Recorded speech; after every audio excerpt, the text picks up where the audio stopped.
नमस्कार, नमस्कार, नमस्कार। Welcome to my maths. तो आज फिर से चलते हैं। तो अपन लोगों ने कल छोड़ा कहाँ था? मैं थोड़ा बता देता हूँ कि अपन ने छोड़ा था A cube plus B cube plus C cube equal to 3 A B C होगा। सॉरी, ए बी सी छोटा ही है ना। ठीक है। तो क्या होगा? A plus B plus C equal to 0। ये कॉन्सेप्ट छोटा लगता है लेकिन है बहुत बड़ा। ठीक है। कॉन्सेप्ट छोटा लगता है लेकिन है बहुत बड़ा। आज एक नया कॉन्सेप्ट सीखेंगे। कॉन्सेप्ट नया सीखेंगे। कौन सा कॉन्सेप्ट? सर, ऐसा कौन सा कॉन्सेप्ट है भाई? यार, तो ठीक है, एक मेरे को बात बताओ तुम जनरली। एक्स की power 10 is greater than X की पावर 4। ये मैंने बस पता क्या बोल दिया आपसे। चलो, आपके लिए मैंने बहुत चार ऑप्शन देते हैं, सब मैंने आपको दे दिया, ट्रू या फॉल्स। ट्रू और फॉल्स। एक्स की power 10 is greater than X की power 4। Sir sir sir sir sir, X की पावर 10, एक्स की पावर 4। ठीक है सर, एक्स की पावर 10 तो हमेशा एक्स की पावर 4 से बड़ी होगी ना। सर, मैं ट्रू लगा दूंगा। भाई, तुमने यहाँ कर दी गलती। कैसी गलती? तुमने -1 से 1 के बीच में सोचा। -1 से 1 के बीच में सोचा। मैं डाल दूं एक्स की पावर 10, बोला था ना एक्स ग्रेटर देन एक्स की पावर 4। -1 1 डालो। 1 इज ग्रेटर देन 1, यानी 1 इंक्लूड होगा। -1 डालो, तब भी 1 इज ग्रेटर देन 1 आएगा। तो भैया, तुमने इसके बारे में सोचा, इस इंटरवल के बारे में तुम 1 रखते ना और -1 रखते। जब भी बोला, मैंने क्या बोला? एक पीवीएम मेथड होता है। PVM value. जब भी कुछ समझ में ना आए तो पीवीएम मेथड लगा दो। क्या पीवीएम मेथड क्या होता है? Put value method. बहुत इंपॉर्टेंट मेथड है भैया, पीवीएम मेथड। ये मेरा बनाया हुआ मेथड है, ठीक है। कि पीवीएम मेथड में क्या है? Put value method. जब कुछ कुछ बातें जैसे ट्रिग्नोमेट्री में तो ये भयंकर यूज आता है भैया, ठीक है। कि हमको कुछ बातें हमको समझ में नहीं आती भैया, क्वेश्चन। तो उसका पहले सबसे पहले आंसर देखो। आंसर देखो। और आंसर देखूं, मैं जैसे देखता हूँ यार, एक्स क्यूब प्लस का कुछ कुछ कुछ कुछ लिखा हुआ है। आंसर आ रहा है 1 2 3, ऐसे कुछ फॉर्म में आ रहा है। तो भाई, ये एक्स पर तो इंडिपेंडेंट रहेगा ना, फिर तो मैं इसकी वैल्यू डाल के देखूंगा। चलो, एक्स की वैल्यू 0 डाल के देख लेता हूँ, एक्स की वैल्यू 1 डाल के देख लेता हूँ, एक्स की वैल्यू -1 डाल के देख लेता हूँ। ऐसा कुछ कुछ कुछ कुछ करते करते करते करते मेरे को आंसर मिल जाएगा, क्योंकि इंडिपेंडेंट ऑफ एक्स रहेगा, क्योंकि एक्स आ ही नहीं रहा आंसर में। बात होप करता हूँ समझ में आ गई हो। तो अपन फिर से अपने कॉन्सेप्ट पे घूमते हैं कि एक्स की power 10 is greater than X की पावर 4 होगा तो सही। आर -1 से लेकर 1 तक, ठीक है। बात होप करता हूँ समझ में आ गई होगी। होप करता हूँ समझ में आ गई होगी। ठीक है, ये अच्छा कॉन्सेप्ट था, ठीक है। बात होप करता हूँ समझ में आ गई होगी। अब क्या है? एक नया कॉन्सेप्ट है। यार, एक बात बताओ। यार, एक बात बताओ। परफेक्ट परफेक्ट स्क्वायर जानते होगे। पिछला वाला कॉन्सेप्ट होप करता हूँ समझ में आ गया हो, ठीक है। क्या? पिछला वाला कॉन्सेप्ट समझ में आ गया हो। यार, परफेक्ट स्क्वायर क्या होता है? 4 हो गया, 9 हो गया, 16 हो गया, 25 हो गया, and so on so on, ठीक है। तो यार, इसमें क्या ट्रेड बन रहा है? क्या ट्रेड बन रहा है? यानी मैं इसको एक परफेक्ट स्क्वायर को अगर जनरलाइज तरीके से लिखूं, तो मैं कैसे लिख सकता हूँ? परफेक्ट स्क्वायर को मैं जनरलाइज तरीके से बोल लिखूं कि भाई, मेरे को ये बता दे तू तो, कि परफेक्ट स्क्वायर मैं ऐसे लिख दूं कि मेरे को हर एक नंबर मिल जाए। कि हर एक नंबर मिल जाए। तो तुम लिखो नेक्स्ट पे। जैसे 4 है, 9 है, 16 है, 25 है। तो मैं यार इनको सोचता हूँ, ये क्या है? 4n टाइप का। ये क्या है? 4n+1 टाइप का। ये क्या है? 4n+4n टाइप का। ये क्या है? 4n+1 टाइप का। अरे, अरे सर, ये क्या हो गया? भाई, यानी जो परफेक्ट स्क्वायर होगा वो 4n टाइप का होगा या 4n+1 टाइप का होगा, 4n टाइप का होगा या 4n+1 टाइप का होगा। तो सर, ब्रह्मांड में कोई भी परफेक्ट स्क्वायर होगा, कोई भी परफेक्ट स्क्वायर होगा, तो क्या वो 4n और 4n+1 टाइप का ही होगा? हाँ भाई, जो भी परफेक्ट स्क्वायर होगा ब्रह्मांड में वो 4n और 4n+1 टाइप का होगा। बात समझ में आई? होप करता हूँ। तो यार एक और ट्रेंड बना सकते थे भाई। 4n, ठीक है, कितना हो गया? 4, 9, 16, 25, 36।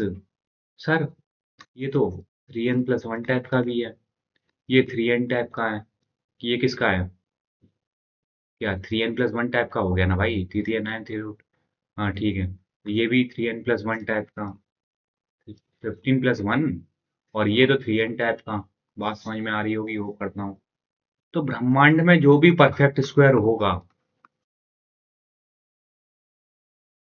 अब मैं क्यों बता रहा हूँ, मेरे बताने का मतलब क्या है भाई कि मैं परफेक्ट स्क्वायर बता रहा हूँ? अरे भाई, क्वेश्चन में आ गया कि ये परफेक्ट स्क्वायर, आपके तो इसमें लॉजिकल में ही बहुत पूछता है, लॉजिकल में, लॉजिकल के क्वेश्चंस में, कि परफेक्ट स्क्वायर का क्वेश्चन आ गया। भाई परफेक्ट स्क्वायर मेरे को लेना है, तो मैं क्या करूंगा?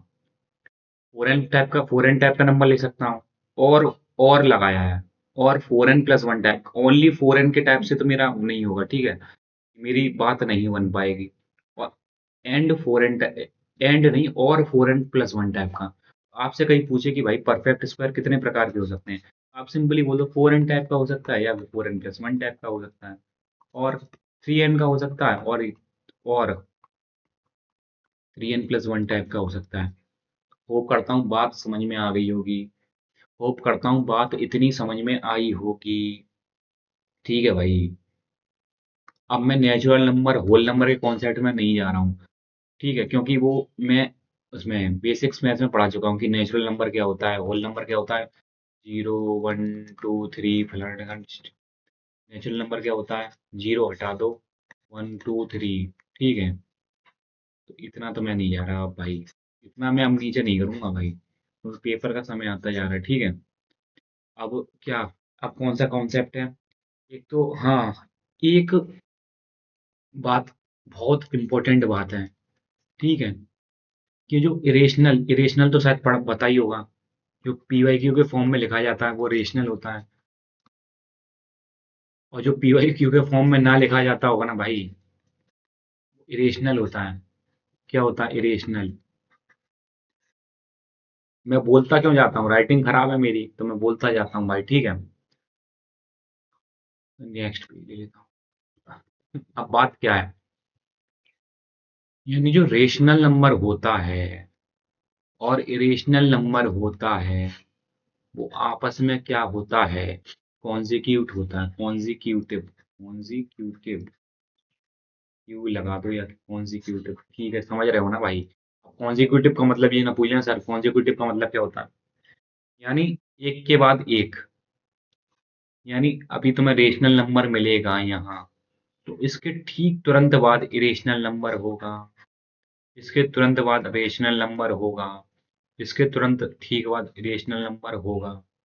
तो होप करता हूँ बात समझ में आ गई होगी कि rational and irrational number are conjugative of each other, ठीक है भाई।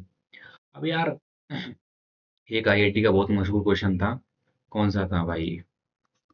आईआईटी का बहुत मशहूर क्वेश्चन था जिसमें एक, जैसे ए ऑप्शन में तो पता है क्या, पूरी वैल्यू निकलवा ली, वैल्यू निकलवा ली, वैल्यू निकलवा ली, ठीक है भाई। एक में उसका उत्तर था पाई, यानी एक में उसका उत्तर नहीं था, उसमें ऑप्शन था, और एक में था 22.7, 22/7, सॉरी, ठीक है। अब एमएसक्यू था भाई, बच्चों ने लगा दी ज्यादा बुद्धि, ए पाई, और पाई की वैल्यू होती 22/7। भाई पाई को अप्रोक्सीमेट 22/7 लेते हैं, इसका साइन क्या होता है? अप्रोक्सीमेट का, अप्रोक्सीमेट, पाई की वैल्यू अप्रोक्सीमेट है 22/7 भाई, एग्जैक्ट नहीं है। अगर पाई की वैल्यू अगर पाई की वैल्यू जैसे एग्जैक्ट 20, तो मुझे लगता है पाई की वैल्यू 22/7 भाई।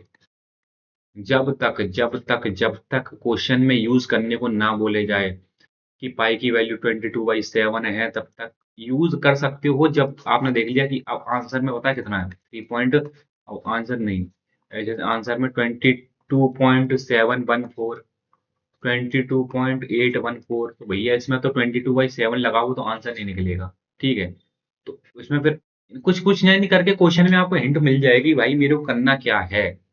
बात समझ में आई होगी, होप करता हूँ बात समझ में आई हो। ठीक है। और ये लेकिन पाई होता क्या है? ठीक है, अब ये पाई है क्या? पाई है क्या? What is pi? What is a pi? तो देखो भाई, एक रेडियन है ना भाई, एक रेडियन, रेडियन भी क्या होता है वो जो, अब एक रेडियन कितना होता है, 57 पॉइंट कुछ, वो एंगल के बराबर है। ठीक है, एंगल क्या होता है? Arc upon radius. एंगल क्या होता है? Arc upon radius. ठीक है, अब यार यहां से मैं आर्क लूं, कहाँ चला गया पॉइंटर, आर्क लूं, आर्क बराबर रेडियस जो कि 1 रेडियन है, यानी जो आर्क है, यानी पाई रेडियन है। ठीक है, अब रेडियस का, आर्क का क्या, 22 pi R upon 2 R, cut cut गया, यानी जो पाई कुछ नहीं है भाई, पाई कुछ नहीं है, पाई पाई रेडियन है। ठीक है, ये शायद मैं ज़्यादा डिटेल में चला गया था, इतना यूज है नहीं इसका। ठीक है, ये पूछेगा भी नहीं, पाई कुछ नहीं है क्या, पाई रेडियन है भाई। ठीक है, अब क्या है, अब मैं एक क्वेश्चन में एक कॉन्सेप्ट लिया था कि क्या, इसको मैं किससे बोला था बेसिक मैथ में, इसको मैं किससे डिनोट करता हूँ, रेशनल नंबर से, और क्यू डैश को मैं किससे डिनोट करता हूँ, रेशनल से। ठीक है भाई, अब एक बहुत बढ़िया लिमिट का क्वेश्चन था, अभी मैंने क्या बोला था, ये क्या होंगे, कॉन्जिक्यूटिव होंगे, कॉन्जिक्यूटिव नंबर, कॉन्जिक्यूटिव नंबर होंगे। ठीक है, बहुत बढ़िया बात। अब यार एक क्वेश्चन है भाई कि limit n tends to infinity और क्यू डैश एन, कॉन्सेप्ट क्या लगेगा? अभी जो पढ़ाया हुआ था भाई वही लगेगा ना, एन इन्फिनिटी तक जा रहा है ना भाई, अब ये इरेशनल नंबर है, अब एन इन्फिनिटी तक जा रहा है, तो इरेशनल नंबर कभी इन्फिनिटी तक जा सकता है भाई?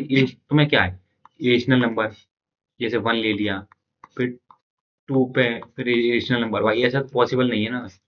तो लिमिट डज नॉट एग्जिस्ट, खत्म कहानी अपनी, ज्यादा माथा लगाना ही नहीं है भाई। ठीक है, कि क्या, मैं पता भाई, ये तो कॉन्सेप्ट, अब यार कॉन्सेप्ट बताने का मतलब क्या था, बताने का मतलब यही था कि यार कि अगर कहीं एन टेंस टू इन्फिनिटी आ जाए, और देखो बढ़िया लिमिट में यूज किया कि नहीं किया इसका, इसका कॉन्सेप्ट का, और ये रेशनल नंबर आ जाए, ये रेशनल नंबर की पावर एन है, एन टेंस टू इन्फिनिटी है, तो भाई ठीक है, कुछ मत करो।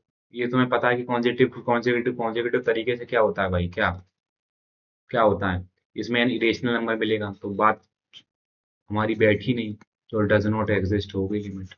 बस वो करता हूँ, समझ में आ गई होगी। ठीक है भाई, अब प्राइम नंबर तुम कैसे चेक करते हो, जैसे कोई प्राइम नंबर का कॉन्सेप्ट है, मैं तो कह रहा हूँ तुम प्राइम नंबर का जो कॉन्सेप्ट है ना, तुम अच्छे अच्छे बच्चों से पूछ लेना कि प्राइम नंबर को करते हो भाई। ठीक है, नहीं बता पाएगा क्या, प्राइम नंबर का कॉन्सेप्ट तुम अच्छे अच्छे बच्चों से पूछ लेना, बता नहीं पाएगा। ठीक है, अब यार जैसे मेरे को पता करना है कि 229 प्राइम नंबर है कि नहीं है, प्राइम नंबर है कि नहीं है, check whether 229 is a prime number. ये अगर 229 तो आपको चलो रटा होगा, जैसे बहुत आगे तक गया तो कैसे चेक करोगे, कुछ मत करो, इसके पास वाले का एक परफेक्ट स्क्वायर ढूंढ लो, पास वाले का एक परफेक्ट स्क्वायर ढूंढ लो, पास वाले का एक परफेक्ट स्क्वायर क्या होगा, 225। कुछ नहीं करना, अब 225 यानी 15 तक है ना भाई, 15, अब 15 के इधर ये छोटे छोटे जो नंबर, रुको मैं करने के लिए, जैसे 229 को चेक करना है ना भाई। अब 229 को चेक करना है, इसके पास वाले का परफेक्ट स्क्वायर ढूंढ लो। 15 मिल गया। बहुत बढ़िया, बहुत बढ़िया। अब जो 15 के छोटे प्राइम नंबर है ना भाई, अब 15 के छोटे प्राइम नंबर क्या है? 2 हो गया, 3 हो गया, 5 हो गया, 7 हो गया, 9 नहीं हो गया, 11 हो गया, 13 हो गया, 14 नहीं होगा। अब इसको इससे डिवाइड करके देखो। इससे डिवाइड जाएगा? नहीं जाएगा। इससे डिवाइड जाएगा? नहीं जाएगा। इससे डिवाइड जाएगा? नहीं। इससे नहीं, इससे नहीं, इससे नहीं। मतलब अगर किसी से भी, किसी से भी डिवाइड ना जाए, ना जाए, तो भैया अपना ये प्राइम नंबर हो जाए। देखो अच्छा कॉन्सेप्ट है कि नहीं?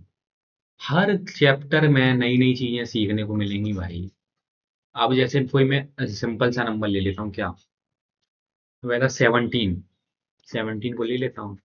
17 के पास वाला क्या है? 6, वो यानी 16। 16 का वो यानी किसका? 4 का। तो 2 और बचा 3। नहीं गया, नहीं गया। तो 17 is a prime number, hence proved. ठीक है ना? बात उम्मीद करता हूँ समझ में आ गई होगी। को प्राइम की मैंने बात कर ली थी, ठीक है। ट्विन प्राइम की बात कर ली थी भाई, ठीक है। तो ये को प्राइम क्या है यार? बार बार ये बेसिक मैथ्स में वैसे मेरा देख लेना लेक्चर तुम, बेसिक मैथ्स में अगर तुम्हें अच्छे से ना हो। को प्राइम का क्या है? जिसमें एस सी एफ वन हो। बहुत जल्दी जल्दी मैं करा रहा हूँ, आप तुमको लग रहा होगा कि वो सर ये तो यार बहुत जल्दी जल्दी करा रहे हैं भाई। और ट्विन प्राइम क्या है भाई? ट्विन प्राइम क्या है? अरे, ट्विन प्राइम क्या है? जिसका डिफरेंस टू जाए, जिसका डिफरेंस टू जाए, ठीक है भाई। बात समझ में आ गई होगी। बात समझ में आ गई होगी। मैंने S C F L C M की बात भी कर ली थी।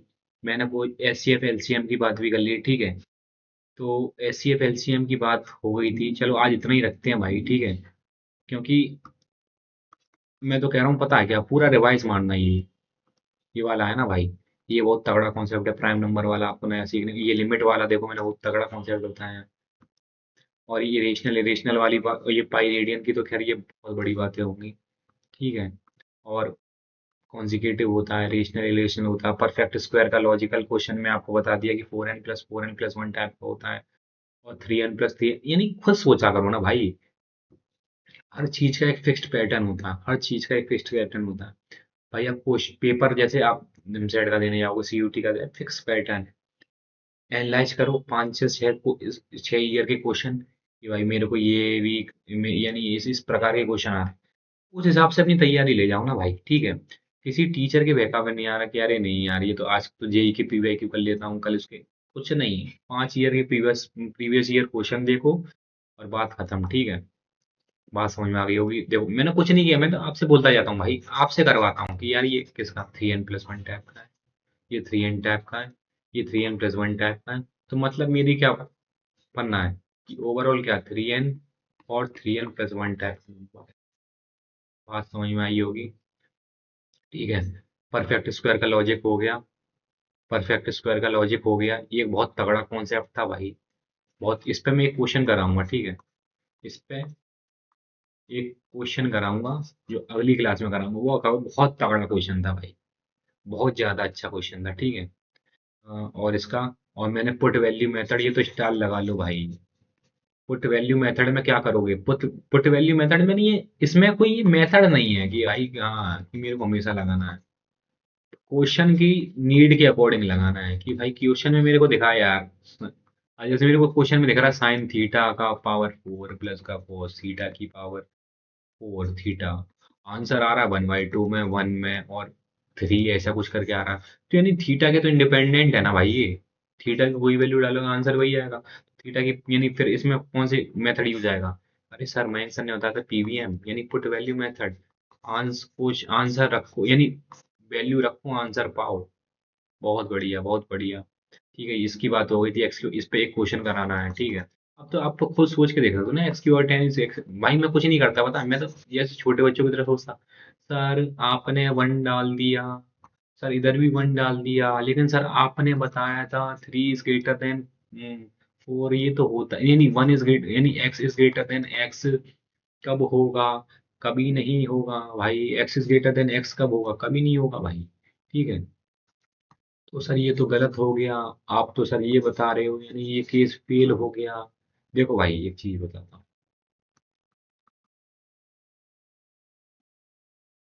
अरे नेक्स्ट बहुत हो गया भाई।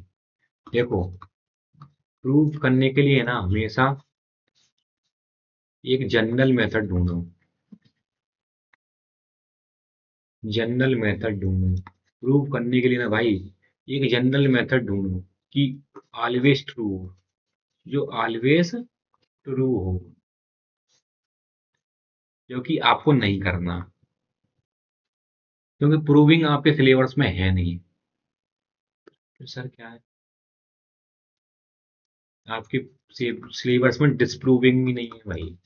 डिस्प्रूविंग, डिस्प्रूविंग बोल दूं ना भाई, हाँ डिस्प्रूविंग। मतलब आपके पता है 8 से 10 क्वेश्चन तो ऐसे ही हो जाएंगे। टिक टिक टिक टिक टिक कैसे? भाई क्वेश्चन में कुछ दे रखा है, ए ऑप्शन है, बी ऑप्शन है, सी ऑप्शन है, डी।